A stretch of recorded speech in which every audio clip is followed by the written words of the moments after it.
Smart Viewers, sebelumnya kita sudah membahas asal-muasal pergerakan Zionis. Nah, selanjutnya Miss Kepo mau tahu bagaimana sih negara Israel ini bisa ada?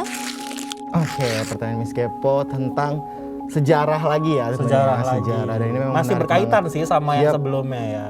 Dan bagaimana awal mula Israel menjadi negara, dan kita udah kumpulin beberapa informasi tadi ya Flat ya. Iya. Langsung aja kita masuk ke informasinya.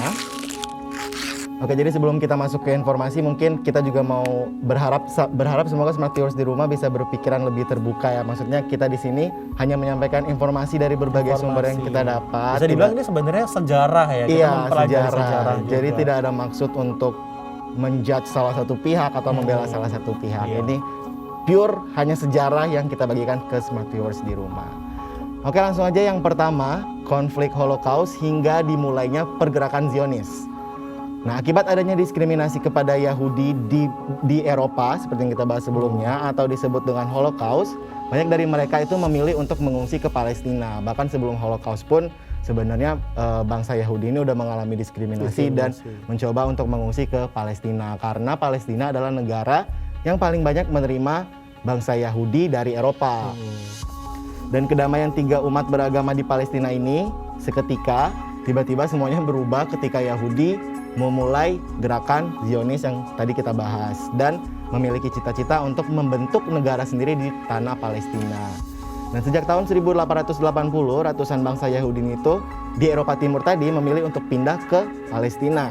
Dan Theodor Herzl tadi meminta sepetak tanah di Palestina. Jadi Theodor Herzl ini meminta sepetak tanah di Palestina, dan sebagai gantinya dia ini menawarkan bantuan keuangan.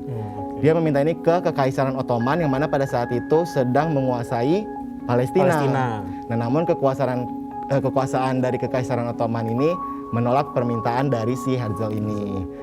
Herzl pun kemudian tidak berhenti begitu saja. Dia tidak menyerah gitu aja nih Flat, ya kan? Herzl ini mendekati musuh dari Kekaisaran Ottoman. Jadi nggak dapat dari Ottoman, gue ke musuhnya dia gitu kan. Dan yaitu adalah Rusia dan Inggris. Tapi Herzl gagal meyakinkan Rusia, namun dia mendapatkan tawaran dari Inggris untuk diberikan wilayah nih. Tapi saat itu bukan di Palestina, melainkan di wilayah Uganda. Dan tentunya tawaran itu ditolak nih oleh Herzl. Nah, pada tahun 1917 saat perang berkecamuk nih di Eropa, salah satu tokoh Yahudi Eropa melobi Menteri Luar Negeri Inggris untuk memberikan sepetak tanah di Palestina bagi bangsa Yahudi. Dan jika Inggris berhasil mengalahkan Kekaisaran Ottoman, dan Inggris pun setuju nih, dia setuju, oke kalau gue menang, gue kasih tanah buat bangsa Yahudi di Palestina. Gitu.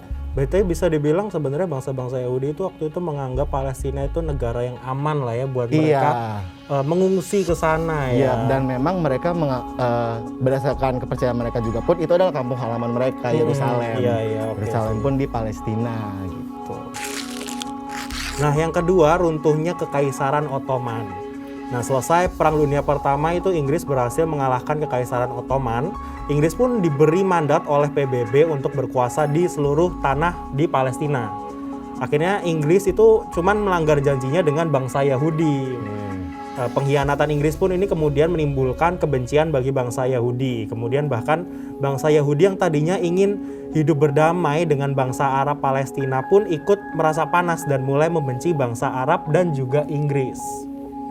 Nah, sejak saat itu, konflik antara bangsa Yahudi dan Arab di Palestina semakin meningkat hari demi hari. Terlebih lagi jumlah pendatang Yahudi Eropa ke Palestina pun semakin meningkat tiap harinya kan.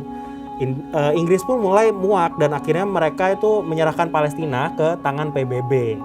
Dan membiarkan PBB mengambil alih, menyetujui rencana untuk membagi Palestina menjadi dua negara, yaitu Yahudi Israel dan Arab Palestina. Jadi waktu itu mungkin karena setelah Inggris itu udah capek mungkin ya sama Palestina waktu itu, akhirnya dikasih ke PBB. Terus dari PBB ini mereka akhirnya mungkin bernegosiasi membagi Palestina jadi negara Israel, Yahudi, dan Arab Palestina.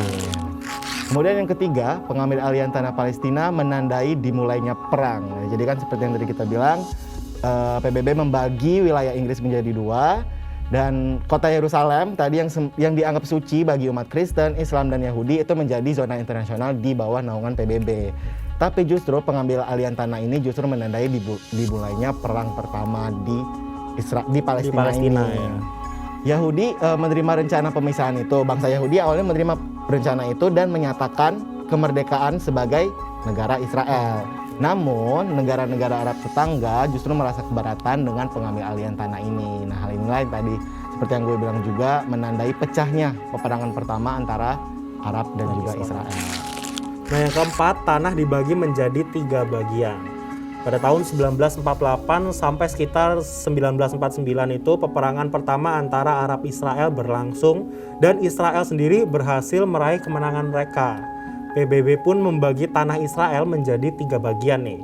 Yordania menempati West Bank dan Yerusalem Timur, Mesir menempati Gaza, dan Israel mengambil 78% bagian wilayah Palestina yang bersejarah termasuk bagian Yerusalem Barat. Akibatnya itu ada 700.000 Palestina menjadi pengungsi. Hari itu kemudian dikenang oleh Palestina sebagai Al-Nakba, yang berarti malapetaka bagi warga Palestina. Ya gimana nggak malapetaka ya, tempatnya diambil terus mereka harus mengungsi ke tempat lain ya, bisa dibilang gitu. Nah, di tahun 1967 juga perang kembali terjadi selama 6 hari antara Israel dan negara-negara Arab tetangga. Hingga akhirnya Israel memperluas wilayahnya dan peta Palestina menjadi seperti ini, guys. Nah, dan perebutan wilayah pun masih berlangsung sampai saat ini. Oke, jadi memang gue mau nambahin dari Vlad juga tadi untuk yang dibagi 3 wilayah itu sendiri itu terjadi setelah Israel menyatakan kemerdekaan ya. Israel menyatakan kemerdekaan pada tahun 1948. Inggris yang tadinya memegang Palestina akhirnya pergi, tapi pada saat itu negara-negara Arab menyerang dan setelah perang pecah, mungkin tadi mereka udah akhirnya damai dari 1948 sampai 1949 mereka damai dan akhirnya Israel tadi itu mendapatkan wilayah-wilayah yang dikuasai. Iya, dan tapi bisa dilihat itu dari gambarnya kayak dari tahun ke tahun wilayah Palestina itu kayak semakin mengecil gitu ya. Hingga mungkin tadi yang terakhir kan. Iya, sampai yang terakhir ya, perlahan-lahan, tapi ternyata Israel ini mengambil bisa dibilang secara paksa sih ya sebenarnya ya. Apalagi dengan konflik-konflik yang terus terjadi sampai sekarang itu mereka kayak mungkin bisa dibilang memperjuangkan tanahnya, tapi dengan cara yang tidak benar lah ya, bisa dibilang gitu. Dengan cara kekerasan dan tadi juga kayak jadi melanggar HAM gitu ya. Melanggar HAM. Cuman ya dibalik itu semua ya kita cukup mendoakan saja gitu saudara-saudara kita di sana di Timur Tengah, semoga cepat berakhir dan ya bahagia lagi lah, hidup berdampingan lagi lah. Hidup berdampingan lagi. Apalagi kan awalnya memang mereka udah selalu bersama-sama gitu kan, sebelumnya umat Nasrani, umat Muslim, umat Yahudi sebelumnya kan pasti bisa lah hidup kalau secara dulu aja bisa, kenapa sekarang enggak? Iya, bener banget.